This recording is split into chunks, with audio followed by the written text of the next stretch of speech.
Bonjour et bienvenue à cette vidéo. C'est la deuxième partie d'une petite série sur Jean 10, verset 9. Le verset que j'aimerais maintenant tout d'abord lire, où le Seigneur Jésus dit ceci. « Moi, je suis la porte. Si quelqu'un entre par moi, il sera sauvé.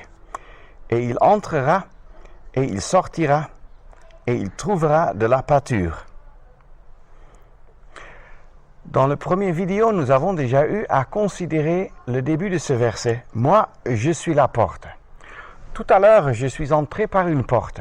Et vous avez vu combien c'est simple, combien une porte est accessible quand elle n'est pas évidemment verrouillée.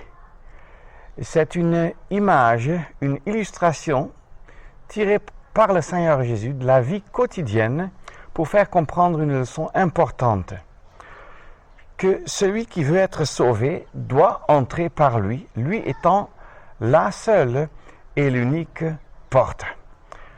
La seule et unique porte d'accès au ciel et au salut. Nous avons vu, si quelqu'un entre par moi, que cela veut dire si quelqu'un croit en moi, si quelqu'un comprend qu'il est un pécheur perdu, si quelqu'un comprend qu'il doit se repentir, confesser ses péchés devant le Dieu très saint et accepter le pardon qui ne se trouve qu'en Jésus-Christ seul.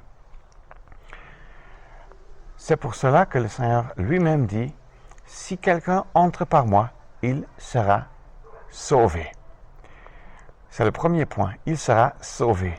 La deuxième bénédiction dont ce verset nous parle, c'est « il entrera ». Et la question qui nous occupera pendant ce petit vidéo, c'est la question « Que veut dire « il entrera » ?»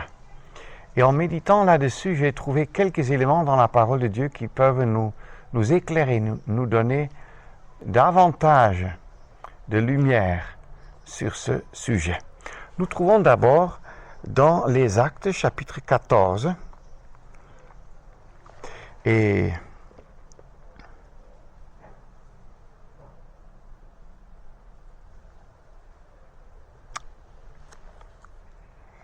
voilà.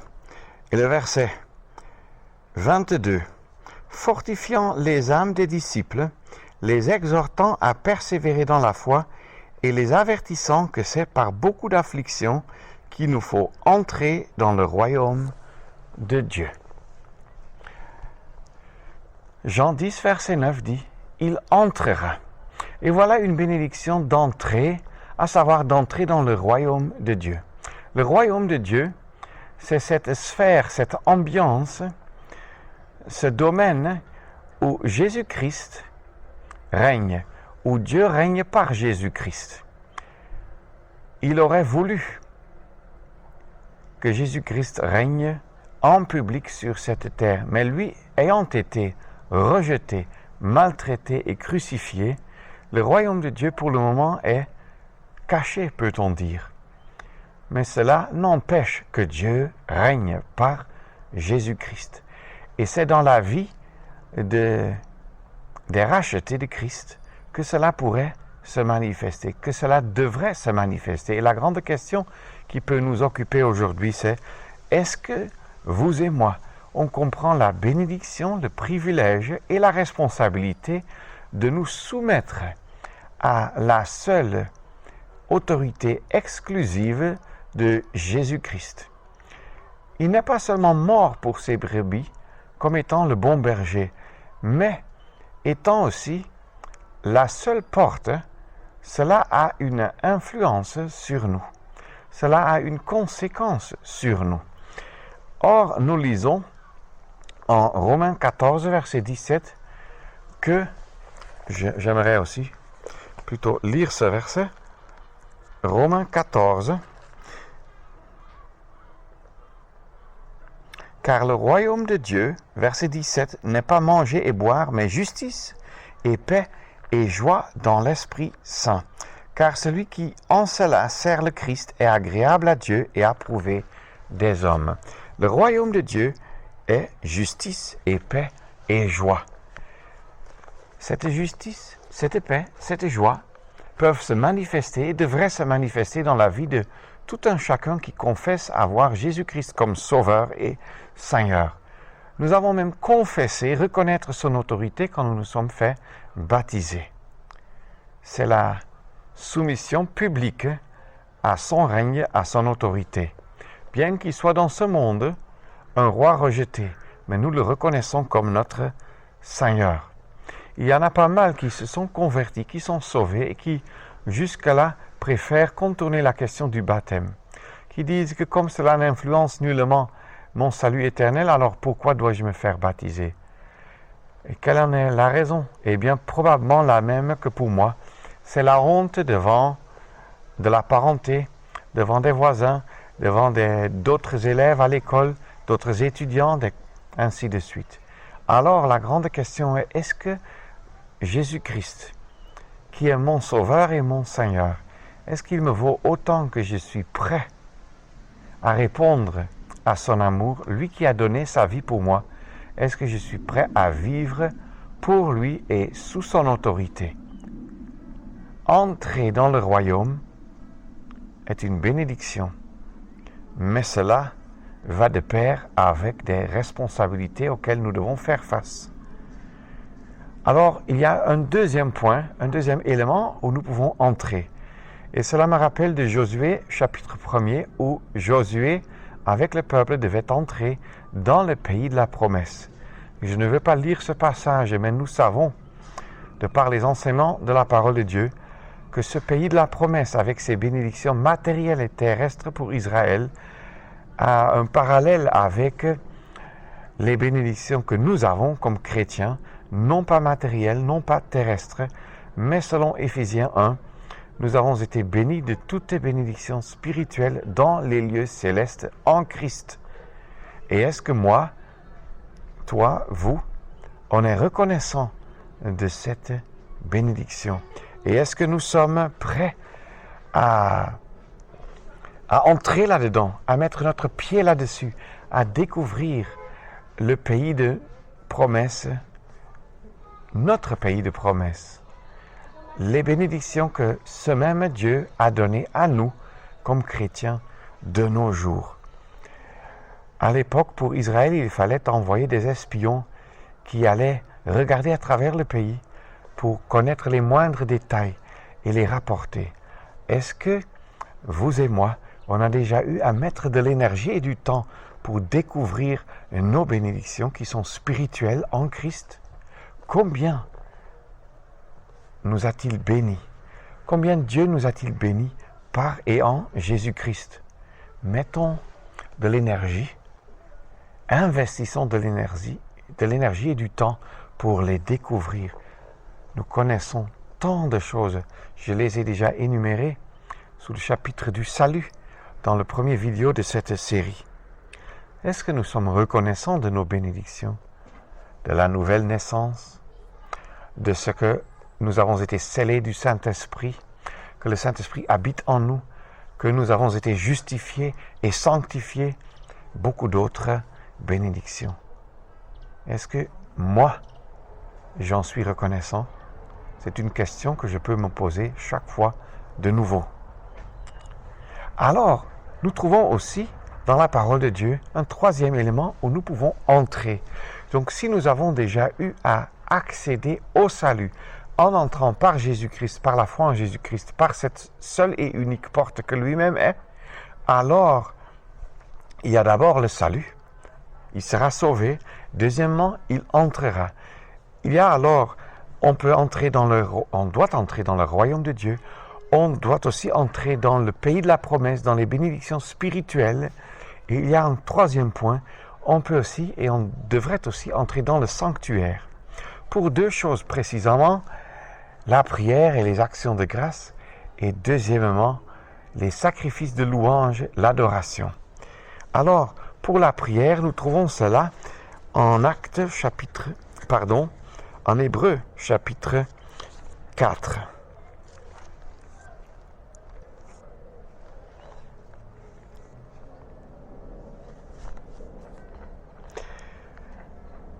Verset 14. Hébreux 4, verset 14. Ayant donc un grand souverain sacrificateur qui a traversé les cieux, Jésus, le Fils de Dieu. Verset 16. Approchons-nous donc avec confiance du trône de la grâce. Alors, nous tous, à des moments différents, nous traversons des difficultés différentes, très diverses même. Il peut y avoir de la famine, de la persécution de la part de la parenté, de la persécution par les autorités dans plusieurs pays, en Afrique du Nord par exemple, en Moyen-Orient. Il y a la guerre, les guerres civiles, les catastrophes de la nature, les échecs pour les récoltes, la perte de l'emploi, la maladie d'un bien-aimé, ou bien une maladie vous a attrapé vous-même, vous êtes alité, hospitalisé, vous êtes en deuil, un bien-aimé, une bien-aimée a été enlevé, peut-être quelqu'un est mort autour de vous sans connaître Christ. Quelle amertume, quelle tristesse pour le cœur de vous, pour votre cœur, vous qui avez connu cette personne et n'avez pas pu l'amener à Christ. Or, peut-être aussi quelqu'un de très aimé est décédé, délogé pour aller auprès du Seigneur. Quelle tristesse, mais aussi la certitude que ce n'est pas l'au revoir définitif. Il y a beaucoup de problèmes et de maladies psychiques de nos jours, bien incompréhensibles pour ceux qui n'en souffrent pas.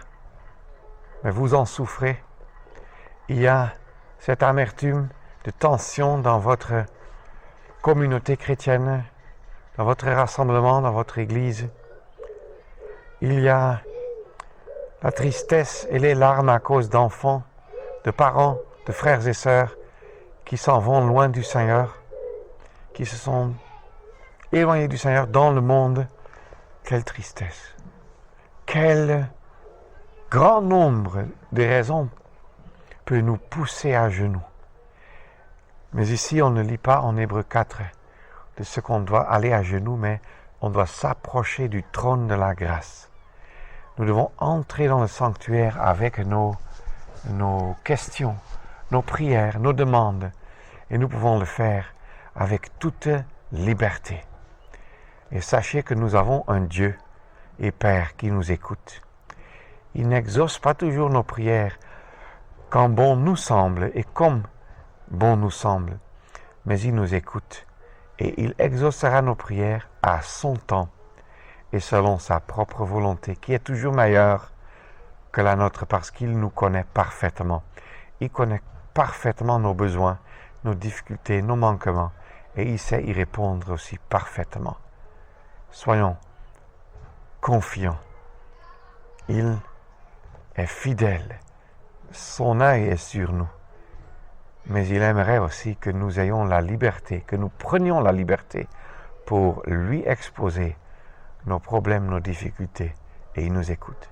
Nous avons aussi, dans la parole de Dieu, tant d'exhortations quant à la prière. Par exemple, en 1 Thessaloniciens 5, priez sans cesse. En Romains 12, persévérez dans la prière. Nous avons l'exemple du Seigneur Jésus, qui souvent s'est levé tôt le matin ou bien a passé même la nuit dans la prière.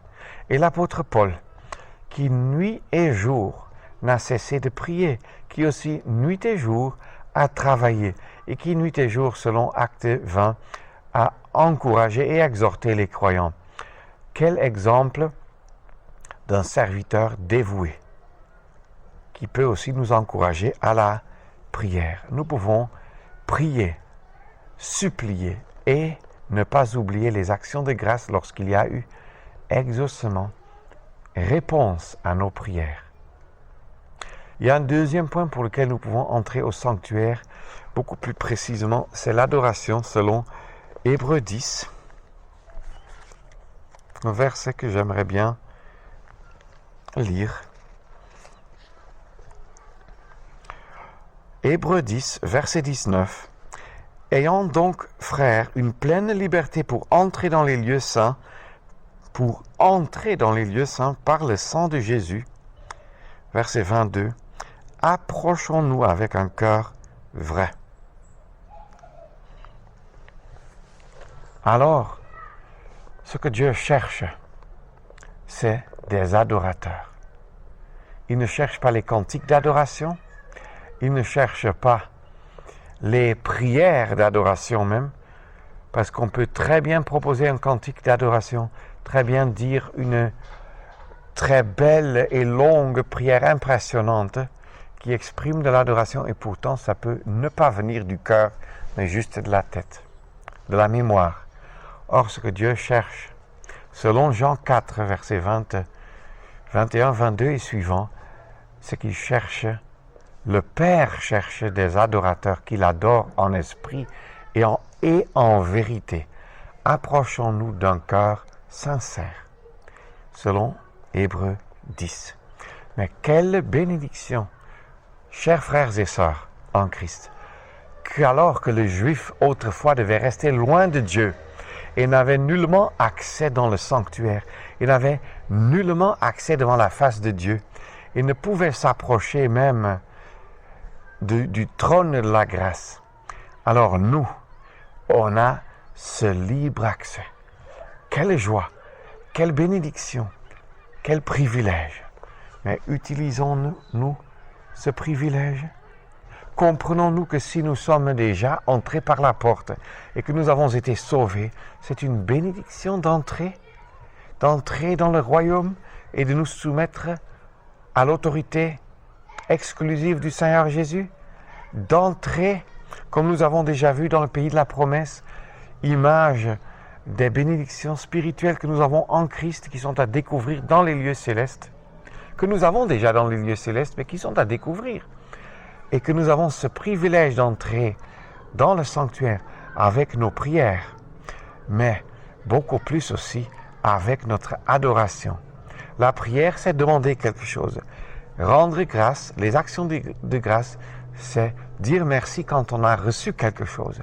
Mais l'adoration, c'est exprimer du fond du cœur. Et souvent, les mots même nous manquent pour cela.